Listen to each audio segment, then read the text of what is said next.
Texas blues came night crawling at a Houston gambling dens. Transformed its own image like a viper sheds the skin. Don Robles, Chicago Records, was a happening place to be. And that's where Texas blues can trace its legacy.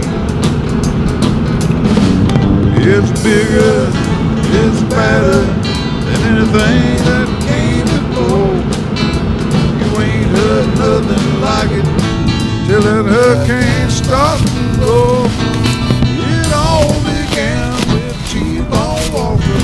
That's who lit the fuse. They call it Storm and Thunder. Birthplace of Texas.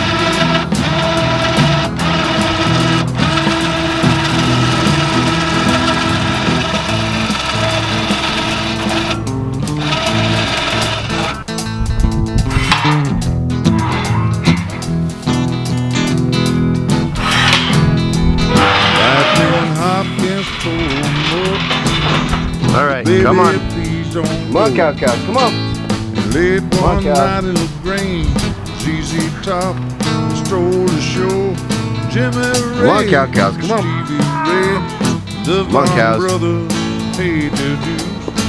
They got Come caught on. in the crossfire, Come on. smoking hot Texas blue. It's bigger, it's better than anything. Come on, that cows. came before.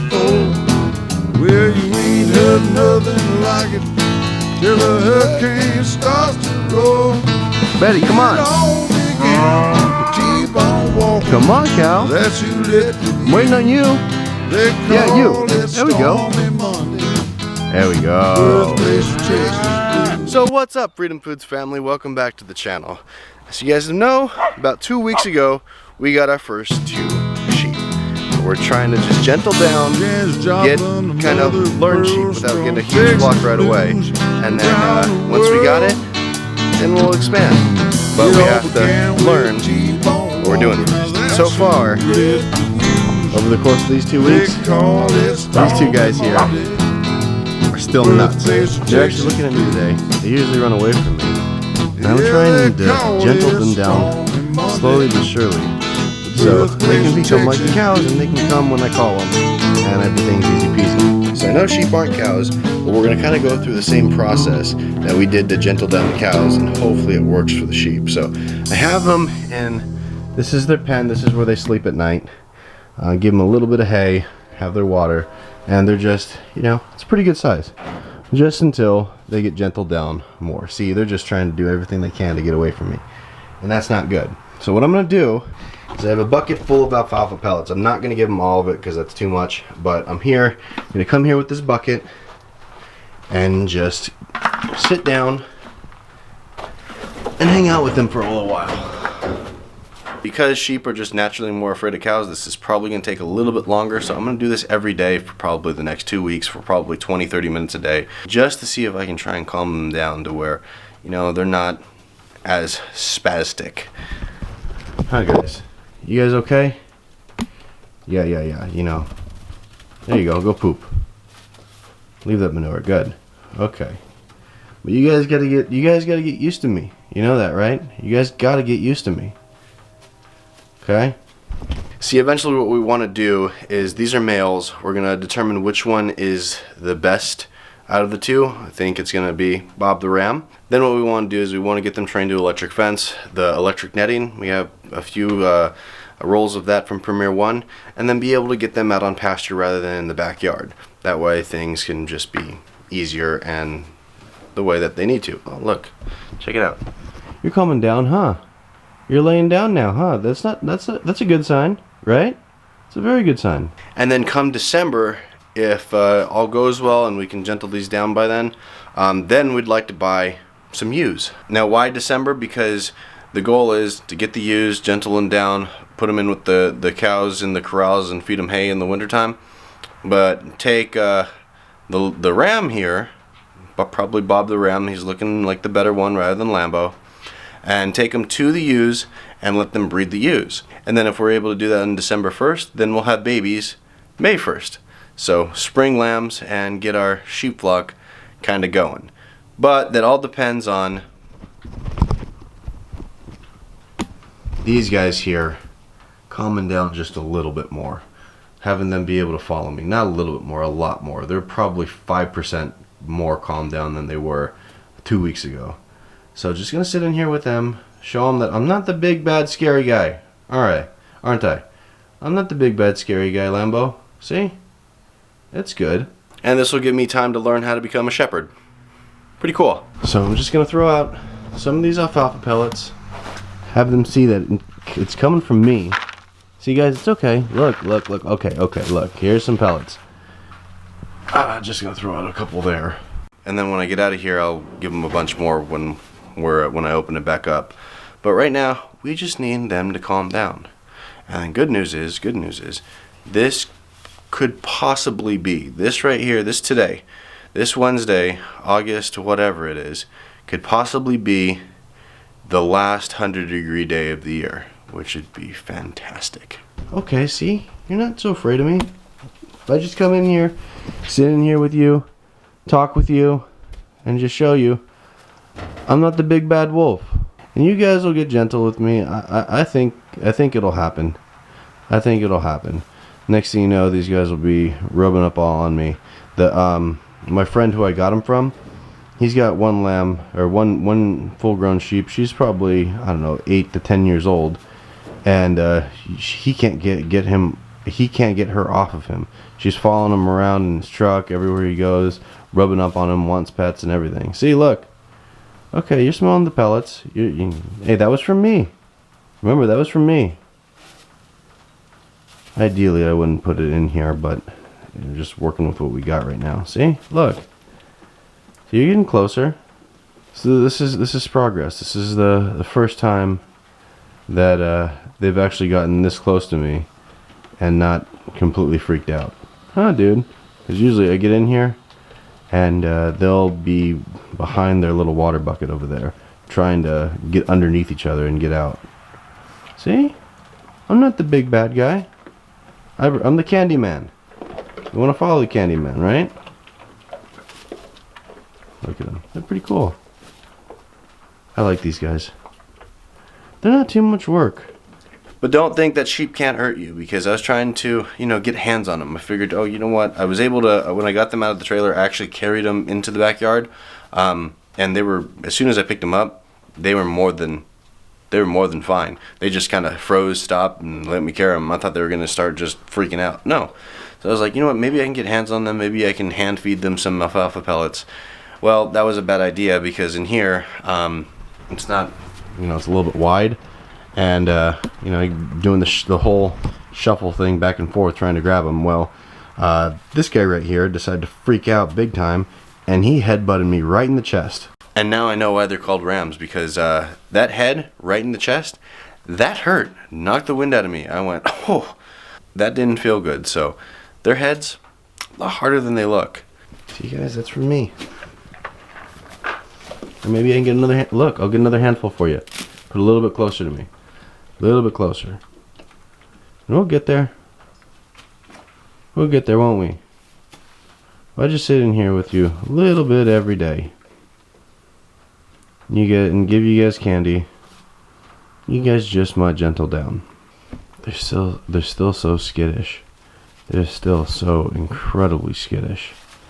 And for those of you wondering, these are almost as close to full-blood Katahdin sheep as you can get. They might have a touch of something else in them, but the reason I went with Katahdin is, one, they're a hair sheep. They don't have to be sheared. They don't produce wool. Their hair will fall off of them. They'll grow their hair big time in the winter, and then they'll fall off in the spring and summer, and then they'll look like this. They're not going to look all big and woolly, and that's not something I necessarily want to get into. I want to get into this for meat production. What? You stomping your foot at me? Look at how close they're getting. Just keep talking to them. Keep talking to you guys. No, and then I jinxed it. Did I jinx it? I think I jinxed it. But the Katahdins, those are hair sheep.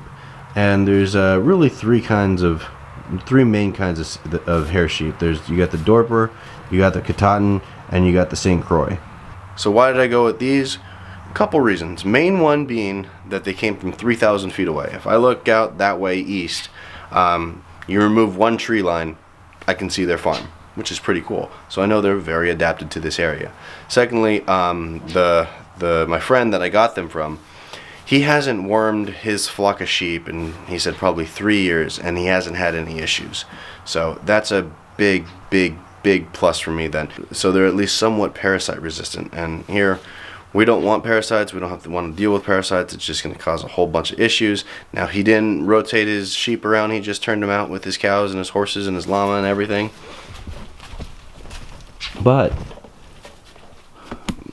even so, there haven't been any worm issues with this entire flock, which is great. See, the St. Croix are probably the most parasite resistant, especially if you get it from someone like Greg Judy. I know his flock is basically completely parasite resistant. But the St. Croix in general probably have the least amount of parasites. The only issue with them is they don't produce that much meat, and that's what we're really going for. But the ones that produce the most amount of meat are the Dorpers. Those are the sheep with the blackheads. And they produce quite a bit. They grow quite a bit faster than the Katahdin and the St. Croix. But especially in our climate, this just really depends on where you are. In our climate where it's humid, especially in the summertime, they eat too close to the ground, and they'll get parasites pretty easily. You know, if you're out in like West Texas or in a drier area, Dorper might be what you want to go with. But the Katahdins here, at least this flock that they came from, very parasite resistant, and they'll put on more meat than the St. Croix. So we know that they're adapted here. They were born 3,000 feet away, less than a mile, and look at them. You're still not trusting me fully. I know, but you're getting closer. You're getting closer. If I do this every day for about 2 weeks, I have a feeling that we'll be able to make it work. And then the next steps with them would be training them to electric. Still in our backyard here, so they'll mow. Once we get them trained to electric, then we might be able to move them out. Or what we might do is we just might move them around the backyard, because I'm really liking them right now because I don't have to mow the backyard. And that's just one less thing. Huh, dude? One less thing?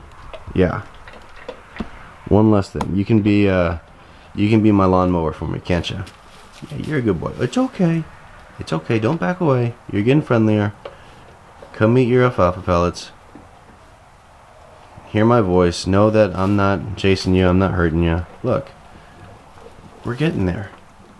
It's going to take a little bit, but we're getting there.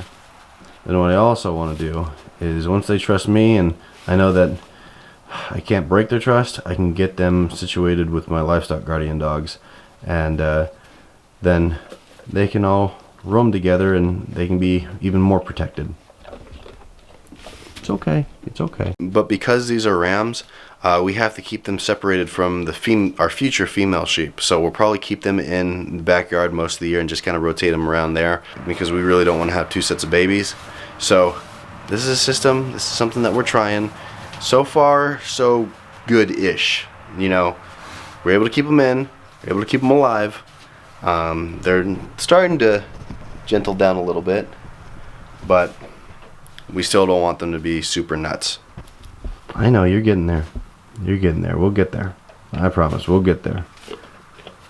Maybe we'll get there sooner than we think, because you're getting closer to me than I thought you would today. So, nice, easy, slow movements. Don't freak them out. And we can become friends, right? Bob the Ram. It's Lambo. Bob the Ram.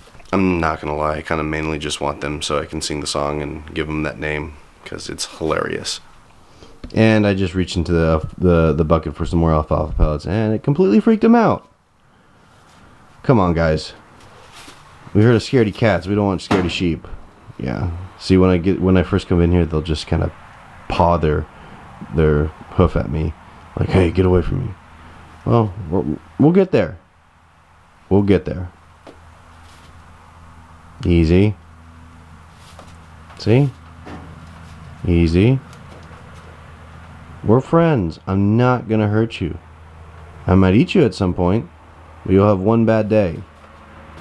You're not going to have all the bad days. We'll have one bad day. So the sooner that you calm down and trust me, the sooner that we can get you some girlfriends. Okay? So we have until December to get you guys, you know, bulletproof, if you want to call it that. Especially with me. Then once we do that, get some girlfriends, and then you'll love me. So with that, to see how this whole sheep experiment turns out, hit that subscribe button down below, ring the notification bell so you get notified when we put up new videos, hit the like button, because it really does what it does. It helps boost us up in the YouTube algorithm for us to be found more by viewers like you, and just helps the channel grow. With that, thanks a lot, guys. Bye.